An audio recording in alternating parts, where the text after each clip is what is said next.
We're going to be installing a PT6000 on a Carrier unit. This is how you're going to do it. Step one, you're going to open the box.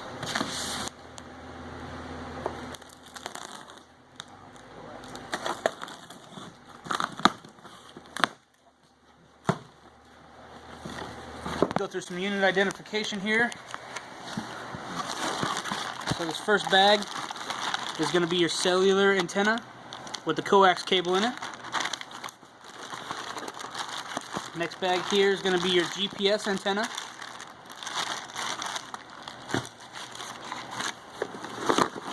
Also here we're going to have your main wiring harness,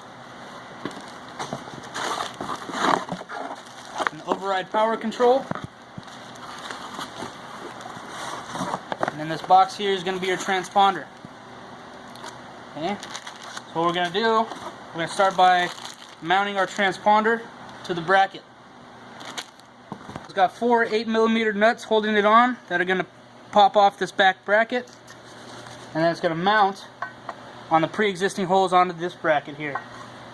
This product mounted on the bracket. You're going to mount it on the crossbar here on the frame right above the micro.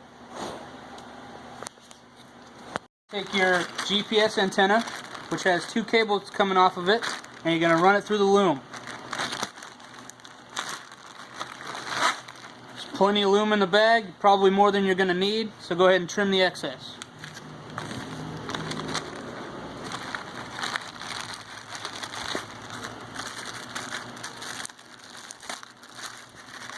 Once you get your GPS box out of the bag, you'll notice that the 2 wires are separated.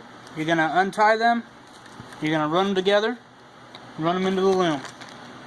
Alright, so here's your finished product, all loomed. Use a couple of zip ties to secure the loom so it doesn't slide. Key thing to remember here is you want both of your wires that are coming out of the loom the same size, same length. You're done running your GPS box, you're going to move on to your cellular box. Inside the bag here is going to be a coax cable. Important thing to remember here is you don't want to put any kinks in it. If you kink it, then it's probably going to break the little cable inside. Comes with plenty of loom in the bag, probably more than you're going to need again, so trim the excess, secure it with zip ties. Here's your cellular box, just so you know what it looks like.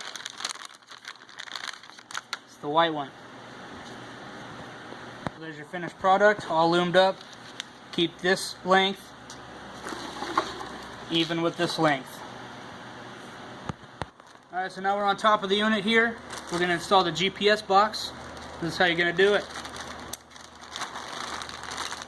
Inside your bag that the GPS came in is a little black square here. This is going to mount on the frame. Okay, you're going to use the self-tapping screws that come in the bag. Self-tap it. You're also going to notice that it came with double-sided sticky tape.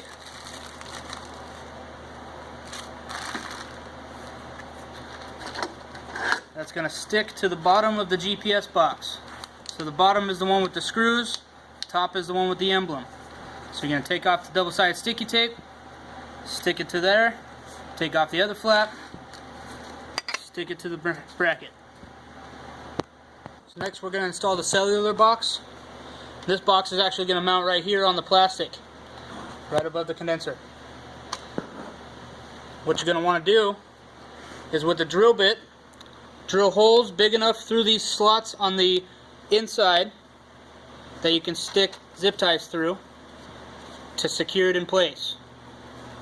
Also, in the bag that your cellular antenna came in, there's going to be 2 double-sided sticky tapes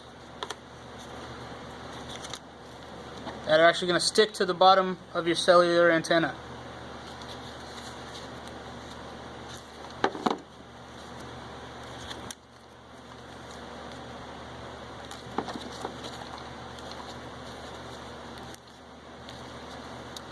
Then, you're going to peel these, stick it in place, oops, with the plug facing this way, towards the coolant bottle.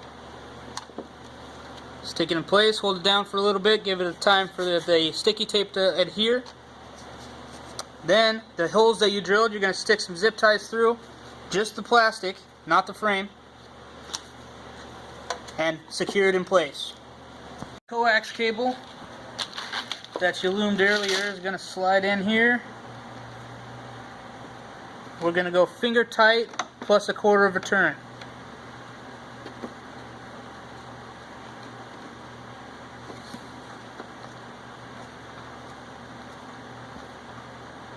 So there's finger tight. And there's 1/4 of a turn. That's it. Don't go any more than that. Don't try to force it in there. You're going to break the little stem off. So inside the bag that your cellular box came in, you're going to find these thingamajiggers. They've got sticky tape on the back. You're going to take 2 of them with your coax cable wrapping around. You're going to stick them right under there and right there. And then you feed zip ties through them and secure your coax cable until you meet, right before you meet the GPS box. So once you get those secure, then you're going to take your ends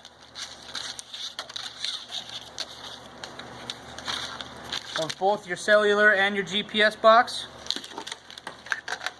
and then bring it in. Let's get a nice angle of this. Right here behind the coolant bottle hose, you're going to run them straight down. Yeah, back down here on the ground, we got our 2 wires running behind the coolant bottle straight down the frame.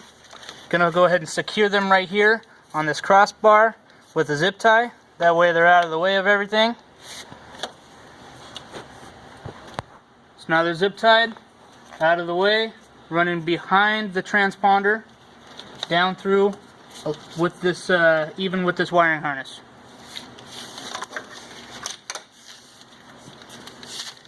Gonna grab both ends, loop them back up. They're going to plug into the bottom of your transponder. Bottom of your transponder is held on by a T10 Torx bit, 2 screws. So let's go ahead and take those off. This is what it's going to look like. 3 plugs, color coordinated. If you notice, you got 3 plugs, color coordinated. They're going to plug in according to the color.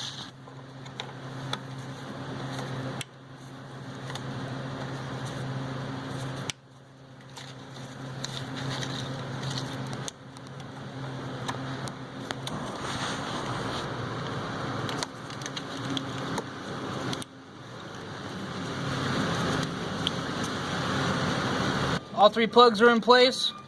Be careful with the coax cable not to bend it terribly.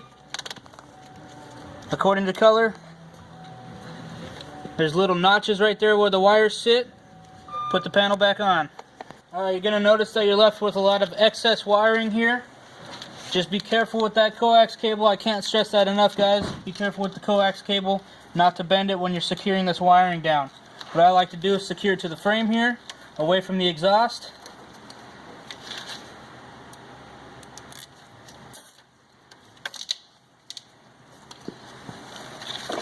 Secure the back wiring to the main wiring harness here, right there, and then let the coax cable sink behind the display and the micro module, which is right there. The main harness, obviously that end goes into the transponder. Let's talk about the connections here really quick. So the first one, we have the communication port. You can tell the communication port because it has a jumper in it already.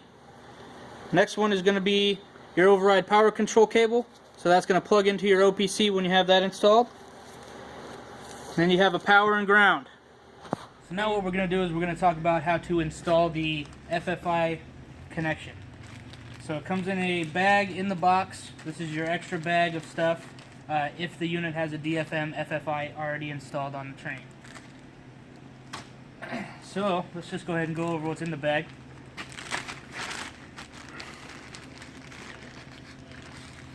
This extra wire here is basically just that. It's just extra wire. Also got 2 pieces of heat shrink and the stuff to build the plug. So on your main harness here, you're going to see that you have a 5-pack of wires, just miscellaneous wires that are either used or not used.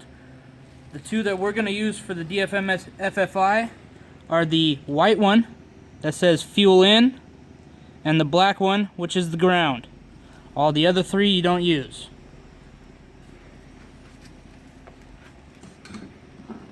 So what we'll do is we'll cut them as close to the plug as we can.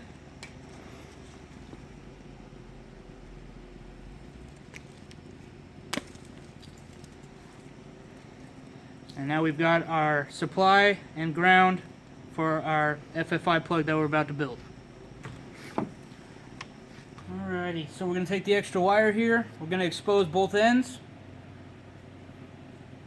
Expose the ends. One is going to be for the plug that you're going to build. One is going to get soldered in to the two wires that we cut off the 5-pack plug.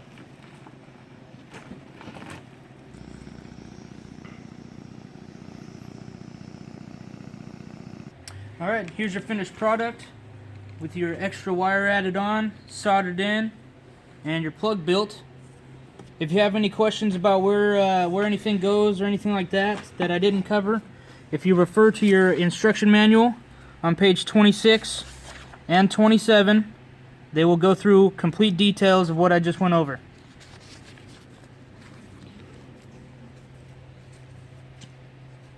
Main plug here, it's got a lock on it, so if you just pop that out,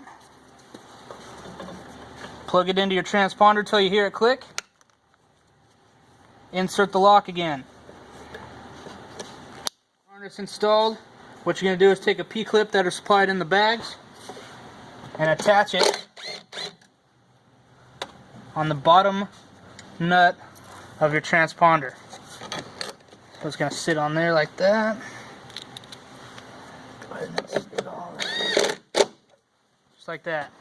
Run your main harness down through where you got the excess of your other wires.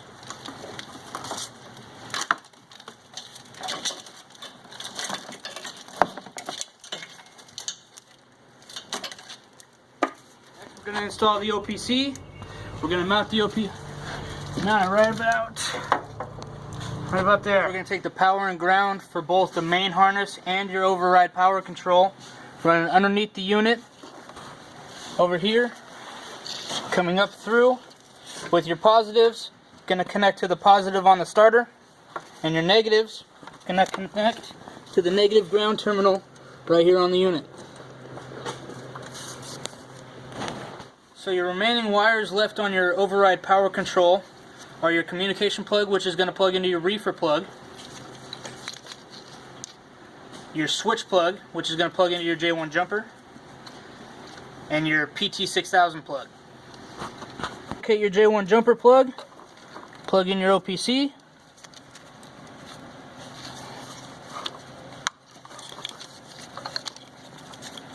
Going to locate your reefer plug, plug that into your communications wire on your OPC, and you're going to find off the main harness to your PT6000 is your PT6000 plug. Alright, so there you go. We've installed a PT6000 complete unit. After you're done there, secure all your loose wiring, trim all your zip ties, make sure it looks professional, power it on, and throw it in a pre-trip.